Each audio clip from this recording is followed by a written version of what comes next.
Have you ever been on one of those epic road trips with the car just packed to the absolute gills? Or maybe you've been at a furniture store, staring at a huge flat pack box and had that thought, how on earth am I going to get this home? Well, knowing the actual rules for carrying people and stuff in your car isn't just about avoiding a ticket. It's really about keeping yourself and everyone else on the road safe. So, you probably think you have a pretty good handle on this stuff, right? But you'd be surprised how specific and sometimes kind of weird some of these regulations can be. So, let's put that knowledge to the test and dive into the official rules. You might learn a thing or two. Okay, first things first. Before we even start thinking about luggage, furniture, or anything else, we have to talk about the people inside our vehicle because their safety, well, that's always going to be priority number one. Now, this one seems like a no-brainer, but it is the absolute bedrock of passenger safety. Your car has a certain number of seats for a reason, and that reason is seatbelts. It's not a suggestion. You can't just squeeze one more person in for a short trip. It's a simple rule for sure, but it has life-saving importance. Now, this is where it gets interesting, especially when we look at two-wheeled vehicles. On a bicycle, you can't carry a passenger who is older than 7. Kind of specific, right? But then, on a moped or a motorcycle, they have to be over 12. Now, there is a little exception for parents or legal guardians. They can carry a child who is at least 7. The logic here is pretty clear, though. The faster and more powerful the vehicle, the older and more capable that passenger needs to be to hold on safely. And your job as the driver doesn't end with just counting heads. You're also responsible for making sure everyone is sitting properly, no one hanging out of windows or anything crazy. And for motorcycles or mopeds, this is totally non-negotiable. Every single passenger must be wearing a certified crash helmet. No excuses. All right, with our passengers all buckled in and safe, let's switch gears and talk about the stuff we're carrying. It doesn't matter if it's groceries or a new gazebo, there are some really important principles to follow. Before we get into where to put things, we have to talk about weight. Every single vehicle has what's called a maximum authorized mass, or MAM. Think of it as the absolute legal weight limit for your vehicle, and that includes everything: the car itself, you, your passengers, all your luggage, and yep, even the fuel in the tank. Going over that limit puts a dangerous amount of strain on your brakes and suspension, which means it'll take you longer to stop and the car won't handle well in an emergency. So there are a few golden rules to live by here. First, be considerate. That means try to load and unload away from traffic and don't make a racket doing it. Second, place it right. The trunk, a trailer, or a roof rack are your best bets. If you absolutely have to use the back seat, you have got to secure that load so it can't become a projectile if you brake suddenly. And this all ties into the last crucial point. Make sure your load doesn't block your view out of any windows or cover up any of your lights. That's a huge safety no-no. Okay, now for the part that trips up a lot of people. What happens when your stuff is just too long to fit inside the car? This is where the rules get super specific, but don't worry, we're going to break it down nice and simple. Come on, we've all been there.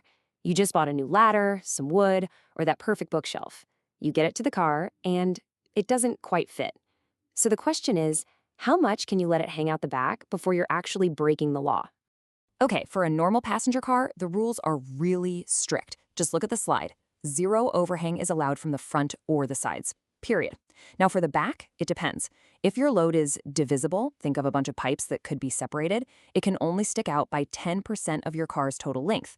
But if it's indivisible, like our one solid bookshelf, you get a little more wiggle room, 15%. Now, compare that to big commercial trucks, which have much more generous fixed limit.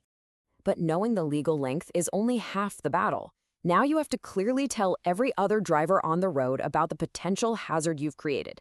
And the way you do that changes big time between day and night. And during the day, this is what you need. Any load sticking out the back of your car has to be marked with one of these square red and white striped panels. It's basically the universal sign for, hey, watch out, long load back here. At night, or in poor visibility, the rule gets an upgrade. You still need that same panel, but you absolutely must add a red light to it as well. This makes sure that other drivers can see the very end of your load from way back, and it can prevent a really nasty accident. And just for perspective, the absolute maximum dimensions for any standard vehicle plus its load on the road are generally 12 meters long, 4 meters high, and 2.55 meters wide. Anything bigger than that, and you're getting into special permits and all sorts of other procedures. All right, we've covered how to signal what we're carrying. Now, let's do a quick fire round and decode some of the common signals you'll see on other vehicles so you know exactly what you're dealing with out on the road.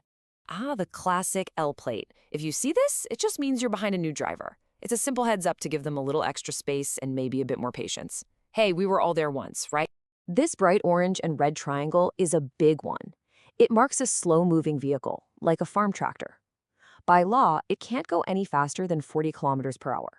So it's super important to spot this early and adjust your speed so you don't run up on them too fast. See these yellow and red rectangles? That means you're following a long vehicle, something over 12 meters. What's the main takeaway? They need a ton of extra room to make turns. Their back wheels will cut a corner much sharper than yours, so the best thing to do is just hang back and stay out of their blind spots. Okay, this orange placard is a serious one. It means the truck is transporting dangerous or hazardous goods. You don't need to be an expert on the codes. You just need to know that you should keep a very safe distance and be extra cautious when you're driving anywhere near it. And finally, this sign for school transport demands 100% of your attention. When you see it, you need to slow right down and be on high alert for kids getting on or off the vehicle. Expect the unexpected and be ready to stop in an instant. So, to wrap everything up, let's look at a really specific but kinda cool special case: towing a trailer with a two-wheeled vehicle. So believe it or not, yes, you can legally tow a small trailer with a motorcycle or even a bicycle, but the rules are super tight. The trailer can't weigh more than half of the vehicle that's pulling it. You absolutely, under no circumstances, can carry people in it. You can only do it during the day in good weather, and you have to knock 10% off your normal speed limit. So, from seating your friends correctly to hauling that giant bookshelf to understanding the signs on a big rig, what's the one thread that connects all these different rules? Well, it really all boils down to two things: visibility and predictability. It's about making your intentions and your situation crystal clear to everyone around you, so there are no surprises. Mastering these rules doesn't just make you a smarter driver, it makes the road a safer and much more predictable place for every single one of us.